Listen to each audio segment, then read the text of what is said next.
صلی علی رسولہ الکریم اما بعد بسم اللہ الرحمن الرحیم جمل حول الموضوع۔ آج بھی ہم اسی موضوع کے حوالے سے جملے پڑھیں گے۔ ہمارا جملہ تھا اعضاء الانسانی، مضمون ہمارا اعضاء الانسانی۔ آج بھی انسانی اعضاء کے بارے میں پڑھیں گے۔ آئیے دیکھتے ہیں کیا ہے۔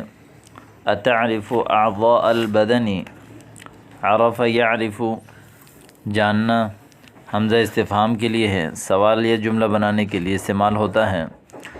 اتعرف اعضاء البدن، کیا آپ بدن کے اعضاء کو جانتے ہیں؟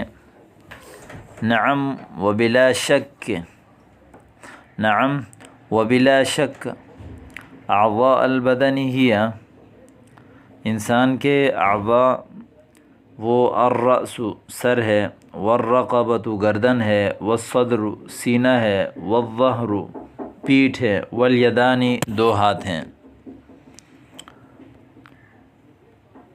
یہاں پر رأس سر کو کہتے ہیں، رقبہ گردن کو کہتے ہیں، صدر سینے کو کہتے ہیں، ظہر پیٹھ کو کہتے ہیں، یدان جیسے کہ آپ جانتے ہیں ہاتھ کو کہتے ہیں۔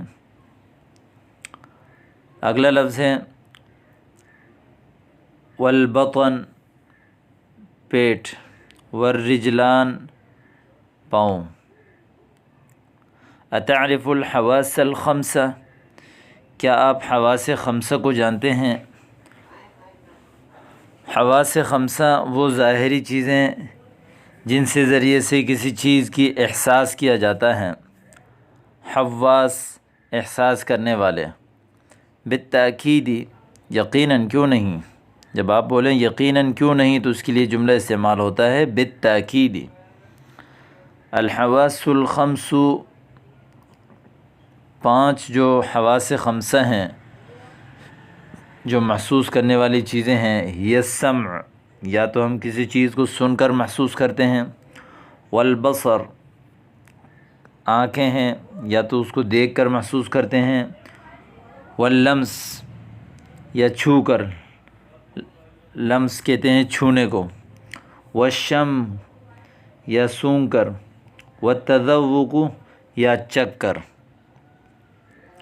حواس خمسہ جیسے آپ سمجھ گئے، السمع سننا، والبصر دیکھنا، واللمس چھونا، والشم سونگھنا، والتذوق چکھنا۔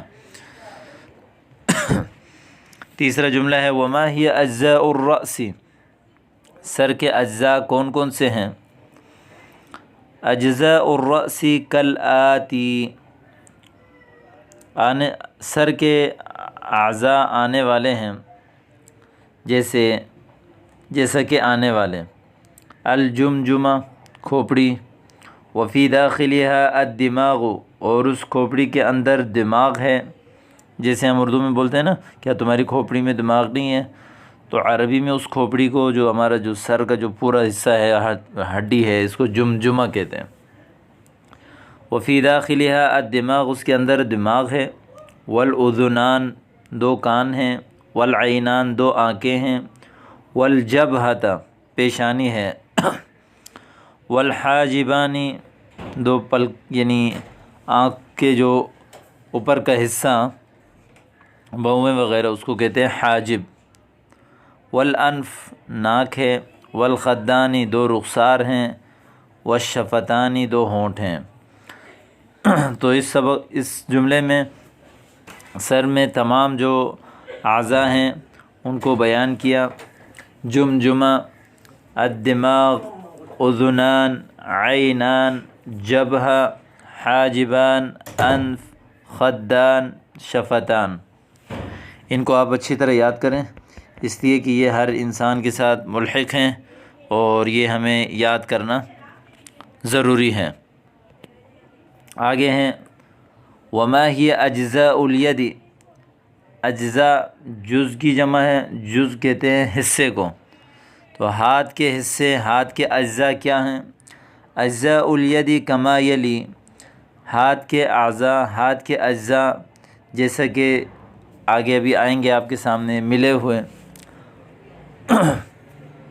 الکف ہتھیلی، والرسغ، رسغ کہتے ہیں کلائی کو، جو ہاتھ یعنی انگلیوں کے بعد جو پیچھے سے ایک چھوٹی سی ہڈی ہوتی ہے اس کو رسغ کہتے ہیں۔ والساعد، ساعد یعنی یہ پورا بازو، والمرفق کوہنی، والعضد، عضد کہتے ہیں، یہ بھی ساعد کو ہی کہتے ہیں، کلائی کو کہا جاتا ہے عضد۔ اور اسی طرح والکتف، کتف کہتے ہیں کندھے کو، ٹھیک ہے۔ الکف والرسغ والساعد والمرفق والعضد والکتف۔ اگلا جملہ ہے هل لك ان تذكر اجزاء الرجل، کیا آپ کے لیے ممکن ہے کہ آپ پاؤں کے اجزاء کو بیان کریں، ذکر کریں؟ بالتاکید یقیناً، اجزاء الرجل کالآتی، پاؤں کے اجزاء آنے والے ہیں، القدم جیسے قدم ہے، والکعب جیسے ٹخنے ہیں، والساق پنڈلی ہے، والرکبہ گھٹنا ہے، والفخذ ران ہے۔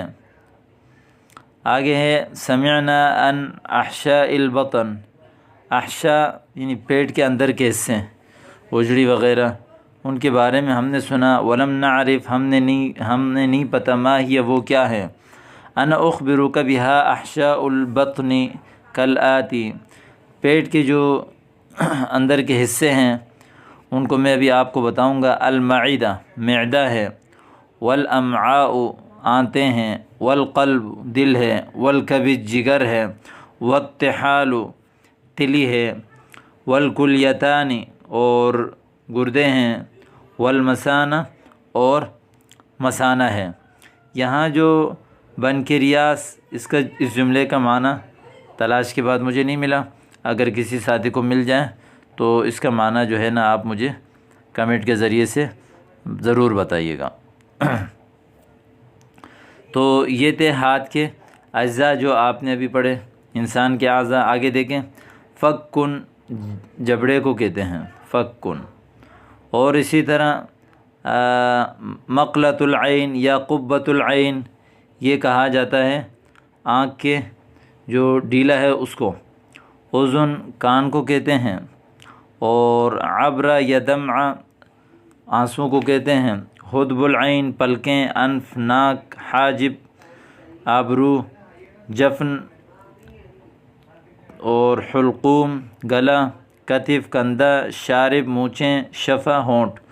تو ان تمام چیزوں کو یاد کیجیے اور استعمال کیجیے۔ والسلام علیکم ورحمۃ اللہ۔